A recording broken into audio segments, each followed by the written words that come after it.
Hello everyone and welcome to Forza Featured Multiplayer. I decided, just on a whim, to give it a go, and I wanted to jump into the Enduros. I've heard some good things about the lobby, so I thought I'd give it a go myself. At the time of recording, the event was at the Nordschleife in light rain conditions. Of course, a very long lap around the Nordschleife, and only had about 10 minutes to do any practice, which would be just enough time for one quali lap. So we're watching this quali lap now. So I had to push, try and get a good time, but no practice, no experience. Sort of relying on what I've done in ACC recently, some sort of benchmark, but of course running in the P2, the Prototype 2 class in Forza. A bit different to the GT3s in ACC, and coming through the more technical section here of the Nordschleife, and just take a bit too much curb on the right hand side, run wide onto the grass, invalidating the only qualifying lap, and just not able to take the curb the same way you are on ACC and the GT3s. But that wouldn't be the only mistake, running slight bit wide here onto the curb on the left hand side, car snapping around and spinning. You can usually use quite a bit of that curb on ACC, even in the wet, but in Forza, car just getting really unsettled really quickly and throwing me straight into the barrier. So in the end, we'd start 5th after completing a 6:51.4. The pole time was a 6:37, clean of course. That was a dirty lap, so starting back down in 5th, which isn't too far back for the 21 cars on this grid. There's also a touring car class as well that makes up the latter half. It's not a great start off the line, bogging down a little bit, but managed to hold P5 into turn 1. So we now look forward. We know we have a bit more pace, and obviously as we get further into the race, having a bit more practice, we should be able to make up positions. Cars going side by side in front. One of the cars getting a couple of wheels onto the grass. We try and spawn opportunity to get past the Mazda, but the gap wasn't quite there, just having a little bump into the back of them. So having to follow behind in the meantime. Just being careful, don't want to throw any risky move, lose a bunch of time off the start, or get a penalty from contact. The Mazda getting a bad exit off this first technical section, and we'll have straight line speed to get past up to P4 now. Through this fast double right-hander, the blue car very slow over there, and it's good at the open top Audi, I believe that is, pass. We're going to try and sneak past on the right hand side, but we'll get caught up onto the grass pulling us towards the wall, so we had to back over. A nice service road allowing us to get back on track. We're going to lose out to the Mazda as well, a little bit cautiously through this left-hander as the Mazda gets past the, I believe, Ford prototype, the blue car. So we're now back down to 5th place, trying to find a way past the blue car. We've got to run down towards Foxhole, but just nowhere to go as the track twists its way downhill now, up the hill. Just once again taking it a little bit cautiously, trying to see if an opportunity comes our way through into the left hand here. Car behind closing up as well. As you can see how much we're getting backed up into, a little bit of contact there, but no way through. Blue car not making a mistake, just running slowly. And if you look in top left, you can see we're only 4.5 seconds behind on the leader. If one think about winning this race, we have a bit of a run through the quick left-hander. We have a look to the inside, not quite close enough to get a move done there. And think better of it. Blue car getting held up. We're good to have a look to the inside, but once again, just thinking better of it as the blue car cuts down towards apex above us. The Mazda getting a big snap on the exit, spinning into the wall. Both of us get caught up. The open top car tries to take advantage, gets onto the grass and takes out the blue car. Now opens up the door for us to take P3. Bit of opener, but already 7 seconds behind the leader, 5 seconds to 2nd place, so we'll have to settle down for a bit. Still a couple of cars behind us. The car directly behind us having a penalty, of course, only comes to effect at the end of the race. So we'll get our head down. A couple of cars changing position behind us as we get later on into lap. Sun setting here at the Nordschleife. You can see the open top car, I believe it is an Audi, running wide into this technical section where we made our mistakes on our qualifying lap. You can see once again running a little bit wide, a little bit of a tight line through there, and they just get out onto the grass on the exit like we did in our qualifying lap. We'll take the opportunity to get ourselves up to P2 now. We can see already 9 seconds behind the leader, which is quite a gap, though we have plenty of time. Still 55 minutes to go in the race to close it down. So we're going to cut now towards the end of the second lap. We've closed down the gap a little bit by 7.5 seconds as the leader here pits after the end of the second lap. So they were only going for a 2 lap stint. Still 46.5 minutes remaining, not even a quarter of the way into the race yet, so it's a bit of an early stop, but they're obviously wanting to avoid tyre. Tyre on this event is 3 times normal tyre wear, so it's a bit high. So as we head through this technical section, we can see they're out of the pits now, and now 8.5 seconds behind us. As we cut now on later on to the third lap, as we come towards the end, 40 minutes remaining, you can see the tyre absolutely shot. All the tyres in the 70% range, and you can see that's why we've lost all the time.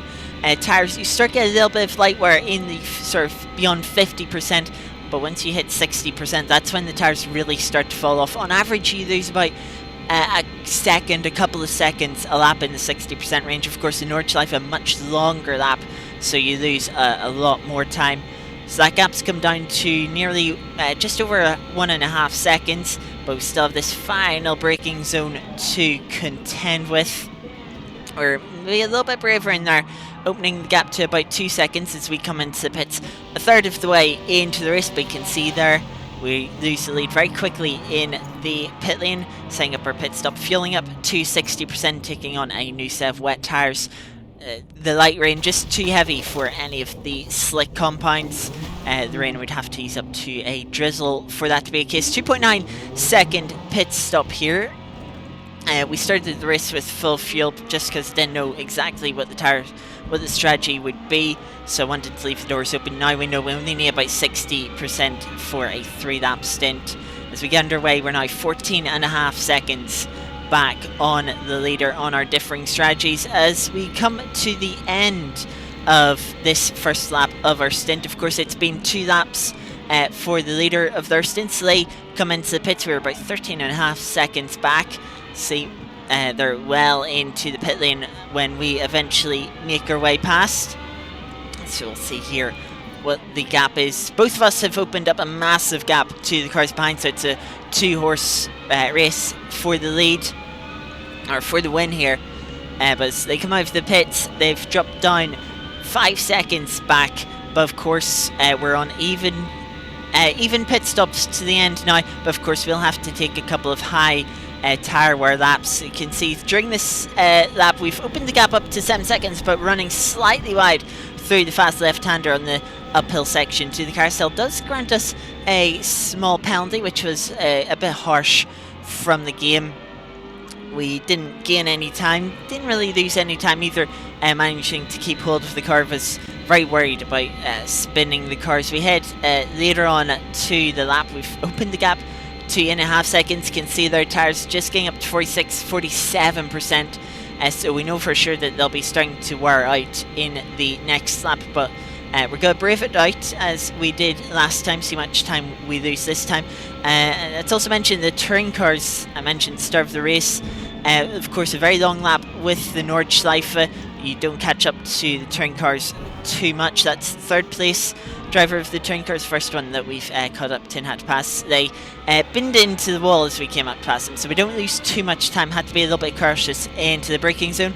We switch now on to the end of our third lap of the stint. We have a 4-second lead as we're coming into the pits here.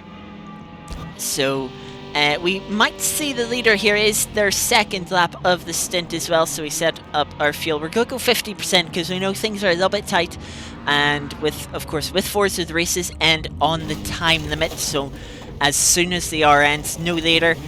So we feel I can save a bit of time with a little bit less fuel. I don't think we'll quite complete the final lap, so a bit of a shorter final stint technically. So we should be good on 50%, but you can see leaders stead out. Leaders go for a third lap in this stint. They don't feel quite safe. But we've also come back out behind a back marker. And the Mazda we were fighting earlier on in the race, we can just slam into the back of them. So we're losing quite a bit of precious time to drive onto the grass here. Don't know if that was intentional or not, so that's through. But it will let us out to try and increase the gap that we have. Of course, the leader still has to pit one more time. And of course, they'll be meeting heavy tyre wear into this lap as well. So we'll be able to close up on them. Maybe we'll be able to make an over on-track pass if they struggle enough. But as we head through here, catching up to second place touring car, quite lucky where we catch them, able to use the acceleration of the prototype to get back past. You can see that gap down to 11.5 seconds already, so taking 2 seconds of it. We cut now sort of halfway around the lap. Gap is 9.5 seconds now, but as we put the power down, spinning the rear wheels, car snapping away from us as we go for a sort of 360, stall it out, lucky to end up pointing the right way, and we can carry on. But the gap opens back up to where it was sort of when we came out of the pits by 14 seconds now, with 60 minutes left on the clock. But as we head to later in this lap, you can see the leader really struggling. We've practically caught them already. As you can see, they were running wide through the mini carousel, now through this long right-hander that leads on to the back straight. How much slower they have to be.